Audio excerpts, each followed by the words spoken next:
For as long as we've been around, we've been obsessed with what we pass on to our kids, right? From the color of their eyes to maybe their risk for certain diseases, it really gets at this fundamental human question. Can we actually shape our own genetic destiny? So today, let's explore the science, the history, and the really profound questions at the very heart of what makes us who we are. So let's start with this massive question. Can we design a healthier human race? Now, you might think this sounds like something straight out of a sci-fi movie, but it's a very real question that scientists and philosophers have been wrestling with for over a century. It's the big idea we're going to unpack today, this possibility of actively guiding our own evolution.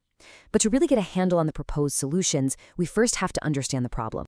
Okay, so if we're going to talk about improving our genetics, we first need to get a clear picture of how they can go wrong. Our DNA, it's not some perfect blueprint. It's more like a super complex map where all different kinds of issues can pop up, and that leads to this huge landscape of genetic disorders. And this chart, it gives us a fantastic overview. See, genetic disorders aren't all the same. They generally fall into three main buckets. First up, you've got chromosomal abnormalities. This is where entire chromosomes are affected, leading to conditions like Down syndrome. Then you have single gene disorders, where one tiny little error in just one gene is the sole culprit. Think cystic fibrosis. And finally, you get to the most complex category, multifactorial disorders, like diabetes, which are caused by this mix of many genes and, importantly, environmental factors. So, knowing these are the challenges baked right into our DNA, what do we do about it? I mean, what about solving them on a grand scale? Well, this question has led to some really big and, frankly, some very controversial ideas about how to improve the health of the entire human population. So let's dive into two major approaches that came out of this. One focuses on changing our genes, and the other on changing our world. They really represent two fundamentally different ways of tackling the exact same goal, creating a better future for all of us. The first big idea is a word I'm sure you've heard before, eugenics. Now, originally, it was framed as a kind of science for improving the genetic makeup of the human population. But this idea of genetic improvement, well, it would end up leading down some very controversial and often very dark historical paths. Now, this is super important to get. Eugenics isn't just one single idea. It really branched into two very different approaches. On one side, you have negative eugenics, which was all about reducing traits that were considered undesirable, historically through some awful, coercive methods like forced sterilization.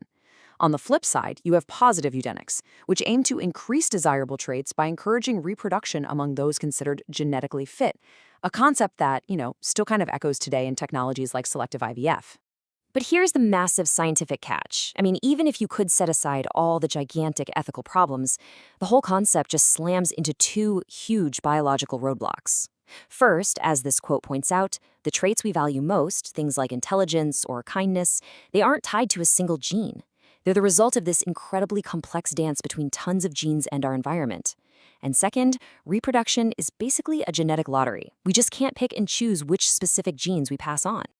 And this brings us to the second major idea, euthenics. Instead of trying to change the genes themselves, euthenics asks a different question. What if we just improved the environment? This whole approach focuses on giving the genes we already have the best possible shot to flourish through things like better education, sanitation, and healthcare. This table just lays it all out, crystal clear. Eugenics is all about genetic manipulation, a pre-genetic strategy to try and engineer the blueprint itself.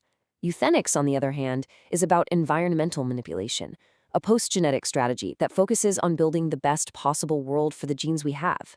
It's really the classic debate of nature versus nurture, just reframed as a strategy for the future of humanity. Okay, so we've looked at the big, top-down societal ideas. But what about now? How do we handle these incredibly complex genetic questions on a deeply personal, family level? Well, this is where modern medicine has really shifted the focus from the population to the person.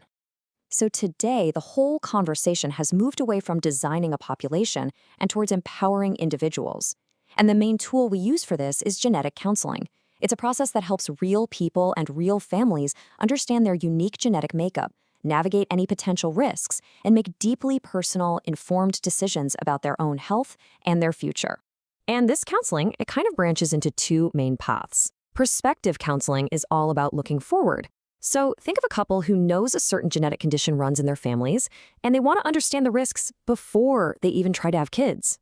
Retrospective counseling, on the other hand, is about looking back. This usually happens after a child is born with a disorder, and it helps the family understand the diagnosis and figure out what it might mean for the future. So, how does all this counseling actually work? Well, it relies on this incredible toolkit of modern diagnostic technologies that give us an unprecedented peek into our own genetic code, sometimes even before we're born. A huge part of this toolkit is prenatal diagnosis. This involves procedures like amniocentesis, where doctors can take a look at a tiny sample of the amniotic fluid that's surrounding a fetus, and this one test can detect certain genetic abnormalities really early in a pregnancy, which gives expecting parents crucial information and, most importantly, time to prepare and make decisions. Now, this isn't something that's just done for every single pregnancy. As you can see here, prenatal diagnosis is typically recommended based on specific risk factors. This could be something like advanced maternal age, a family history of chromosomal issues, or if certain results from earlier screening tests raise a flag. And the story doesn't end there. Our diagnostic power now stretches across a person's entire lifespan.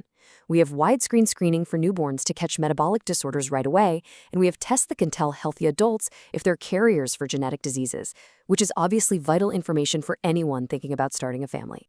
And this brings us right back to where we started.